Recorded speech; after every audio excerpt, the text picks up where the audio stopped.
69,000 passing mark प्रभावित शिक्षा मित्र भाइयों, आज जो कोर्ट में हुआ वो कभी नहीं हुआ था और इसके मुख्य जिम्मेदार रिजवान अंसारी हैं, जो शिक्षा मित्रों से पैसा वसूल कर केवल तारीख पे तारीख का खेल करते हैं।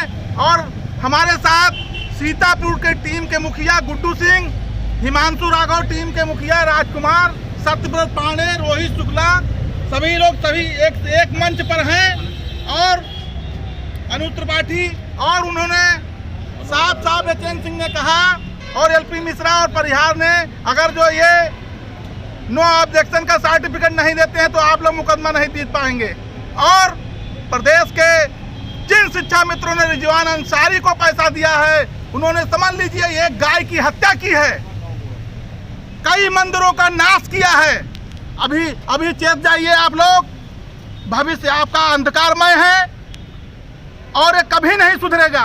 ये मेलसी नहीं, ये पंच तक नहीं होगा। जिन लोगों ने शिक्षा मित्रों के पैसे से अय्याशी की है, होटलबाजी की है, वो कभी इस जीवन में सुखी नहीं रहेंगे। धन्यवाद।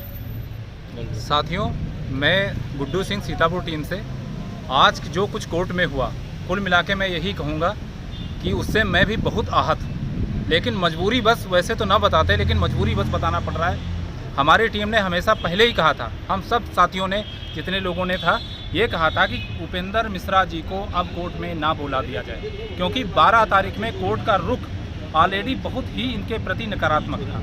लेकिन फिर भी अब इसको हम किसकी कहें, बदतमीजी और रिजवान की कहेंगे, क्योंकि आज फिर भी एचएन सिंह जी को लाया तो गया, लेकिन एक जैसे कि अभी तक आए हैं। ये तो हम कहते हैं सत्यव्रत पांडे जी की कि उनकी बदौलत वो आए, लेकिन जिस लिए उनको लाया गया उनको उसी तरह से बैठा दिया गया पीछे। जबकि कोर्ट, अब मैं बता रहा हूँ थोड़ी बात, कि जहाँ पे बहस शुरू हुई, लेकिन उनकी फिर अमर्यादित टिप्पणी, और कोई भी वकील ऐसा मैंने नहीं देखा, मैं टिप्पणी नहीं करता हूँ, लेकिन इस तरह से जज साहब से भिड़ना नहीं चाहिए। ये हमारे 69,000 शिक्षक भर्ती में हमारे 20-22 टेट पास शिक्षा मित्रों के भविष्य का सवाल है। आखिर ये ऐसा क्यों कर रहा है, मुझे यही समझ नहीं आ रहा है। एचएन सिंह जी के होते हुए उसने क्यों बहस शुरू करवाई उनसे। कुल मिला के स्थितियाँ बहुत ही दयनीय हैं।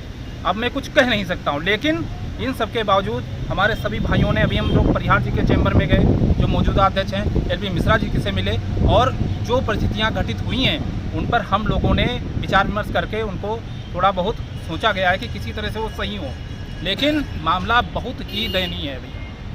69,000 शिक्षक भर्ती में उत्तर प्रदेश के समस्त सम्मिलित शिक्षा मित्र साथियों को रामचंद्र मौर्य बहराइच टीम का सादर प्रणाम। साथियों, हम 12 तारीख की जो कोर्ट की घटना थी उसमें जो हम कमेंट लिखे थे, हम सोच रहे थे कि रिजवान अंसारी जी अपने उपेंद्र मिश्रा को बैठा देंगे, लेकिन ऐसा उन्होंने नहीं किया। पूरे प्रदेश में एक माहौल बना कि एचएन सिंह साहब को लाया जाए और उनको देखकर उनको बैठा दिया जाए, लेकिन ऐसा उनके द्वारा नहीं किया गया। आज माननीय कोर्ट में 12:41 पर अपना केस टेकअप हुआ और उपेंद्र मिश्रा जी सर्वप्रथम 7 तारीख के अवैध पत्र से बात करते शुरू किया। कोर्ट ने सुनना चाहा, लेकिन उन्होंने फिर 22वां अमेंडमेंट की बात कर दी, और जिस पर जाते कोर्ट 3 बार उनको कमेंट किया, मिस्टर मिश्रा आप पॉइंट पर आइए, आउट ऑफ पॉइंट मत होइए, लेकिन उन्होंने नहीं माना और अपनी बहस चालू रखा। 12:51 पर कोर्ट झल्ला करके फाइल को बेंच सेक्रेटरी की तरफ फेंकते हुए और उठकर चली गई। साथियों, कुछ ही पलों में कोर्ट बेंच सेक्रेटरी को अंदर बुलाती है और उसके बाद 25 तारीख की डेट 25 फरवरी 2020 की डेट उन्होंने निश्चित किया है। साथियों, एक चीज़ मैं और बता दूं, रिजवान अंसारी जी जब बता रहे थे कि हम एचएन सिंह को ला करके उनसे बहस कराएंगे,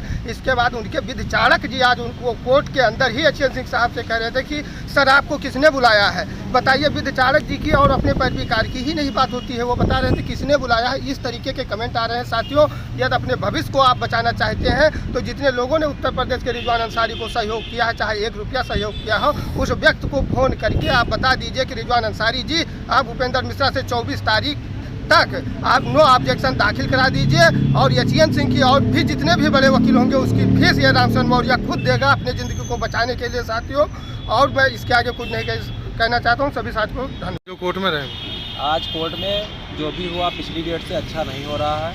यूएन मिश्रा साहब रिपीटेड आर्गूमेंट करते आ रहे हैं, बार बार जज साहब उनको रोकते रहे कि आप रिपीटेड आर्गूमेंट मत करिए, आपको जो कहना है 7 जनवरी के लेटर पर कहिए। इन विषम परिस्थितियों में अब शिक्षा मित्रों की जिम्मेदारी अपने भविष्य को बचाने की है। शिक्षा मित्रों को खुद सोचना चाहिए कि क्या इस समय करना होगा। जब हमारे पास एच.एन. सिंह साहब, परिहार साहब, एल.पी. मिश्रा साहब, हिमांशु राघव साहब बड़े स्तर के वकील हैं, आनंद नंदन साहब हैं, तो एक ही अधिवक्ता को हम बार बार क्यों प्रेजेंट करवा रहे हैं? हम तो कहते हैं अगर उनकी फ़ीस पेमेंट हो गई है तो सब ठीक है, वो रिटर्न सबमिशन दे दें और बाकी कुछ ना कहें कोर्ट में। बाकी कोर्ट के लिए अब आगे से एच.एन. सिंह साहब शुरू करें, परिहार साहब बोलें, एल.पी. मिश्रा साहब बोलें, हिमांशु राघव साहब बोलें। इन वकीलों से अगर ये वकील आपके बोलते हैं तो केस में जीत वापसी होगी, अन्यथा आप सब लोग समझ सकते हैं, क्योंकि हार शब्द आज तक मैंने ना अपने पोस्ट में लिखा है ना आगे से कुछ कहना चाहता हूँ। आज सभी लोगों के साथ मिलकर यह फैसला हुआ है कि अगर रिजवान अंसारी साहब मान जाते हैं तो सभी टीमें आगे कोर्ट में पैरवी करेंगी, अन्यथा कोर्ट में पैरवी करने से क्या फ़ायदा है जब एक आदमी हार लिखवाने पर ही तुला है। बाकी अब मैं कुछ नहीं कहना चाहता हूँ। धन्यवाद। नमस्कार साथियों, मैं अनु त्रिपाठी सीतापुर टीम से। कोर्ट के अंदर मैं भी मौजूद था, लेकिन जैसे मिश्रा जी ने आर्गूमेंट स्टार्ट किया और फिर रिपीट आर्गूमेंट, और इसी पे कोर्ट झल्लाई कि आप रिपीट आर्गूमेंट मत करें, केवल मेरिट पे बहस करें। और उसके बाद कोर्ट, क्योंकि उपेंद्र सर मान ही नहीं रहते कि मैं बार बार रिपीट आर्गूमेंट कर रहा हूँ, कोर्ट इसी में झल्ला गई। और जब एच.एन. सिंह सर थे तो मिश्रा जी को चाहिए था कि सर को प्रेजेंट कर दे कि सर आप बोलिए, अब हमें ज़रूरत नहीं आर्गूमेंट, वो पूरे करके अपना एच.एन. सिंह को सर कर देते, उसके बाद कोई दिक्कत नहीं थी। लेकिन आज जो कोर्ट में हुआ अच्छा नहीं हुआ। फिलहाल शिक्षा मित्रों के लिए अब बहुत ज़रूरत है कि वो जागरूक हों, और जिन्होंने रिजवान भाई को पैसा दिया है वो उनसे ज़रूर कहें कि अगली जो 25 डेट लगी है उसमें बस 5 मिनट की मात्र बहस करा के सीधे एच.एन. सिंह को प्रमोट किया जाए। उसके बाद परिहार सर और सब बोलें, क्योंकि हम लोग जो डैमेज हुआ उसको कंट्रोल करने के लिए परिहार सर के पास गए, उन्होंने कहा ठीक है आप परेशान मत होइए, मैं बात करता हूँ और आपकी बात जो है अच्छे से कोर्ट सुनेगी। और एच.एन. सिंह से भी बात हुई तो उन्होंने भी कहा जो डैमेज कंट्रोल हुआ उसको हम लोग संभालेंगे, लेकिन बशर्ते ये कि 25 को उपेंद्र मिश्रा जी अपना रिटर्न आर्गूमेंट दे दें और हम स्टार्ट करें, उसके बाद परिहार सर स्टार्ट करें, आपका डैमेज कंट्रोल हो जाएगा, परेशान मत हो। नमस्कार साथियों, मैं मनोज कुमार, वाराणसी जनपद से। वैसे मैं किसी टीम का सदस्य नहीं हूं, लेकिन सारी टीमें मेरी है और हमारा जनपद सारे टीमों को सहयोग कराता आ रहा है।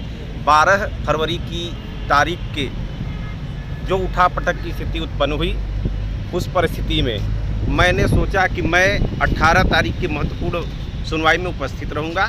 आज मैं उपस्थित रहा थी और कोर्ट में जो कुछ हुआ इससे ये स्पष्ट है कि 12 तारीख की भी बात सत्य रही हो।